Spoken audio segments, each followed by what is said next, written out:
Philemon 1:5 Hearing of thy love and faith, which thou hast toward the Lord Jesus and toward all saints. I think that Christians need to stop getting so worked up about slavery. Because here, we're told that Philemon, who was a slave owner, had love towards Jesus and also love towards all saints. Now, this doesn't necessarily mean that Philemon was being loving to his slaves, because the only slave we know he had was Onesimus, who at the time when he was owned by Philemon was not a Christian and only became one later when he encountered Paul. But notwithstanding, Paul, knowing Philemon is someone who owned a slave, goes out of his way to talk about how loving he was. Reality is, you can be loving as a slave owner to your slaves. I remember one time I had this guy in my comment section who was like, I'm going to show you why slavery is always wrong. And then they told a story about me being kidnapped and tortured and abused and made to work all the time until I am then killed by my slave owner. And I just replied to them saying,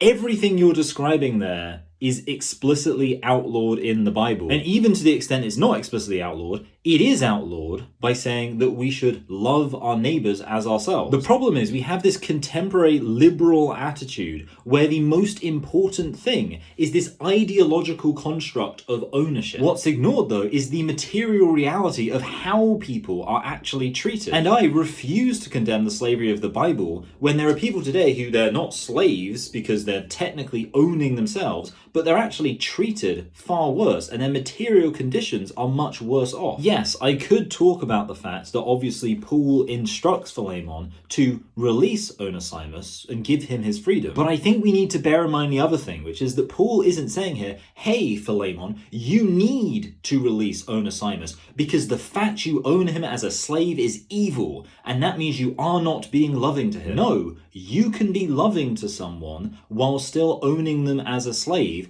because this abstract idea of ownership, that has nothing to do with love. Love is about how do you treat people. Christianity teaches that you should love everyone, even those who you own as a slave. And the fact that Christianity allows for the possibility that you can love someone while owning them as a slave is not something that we should be apologizing for.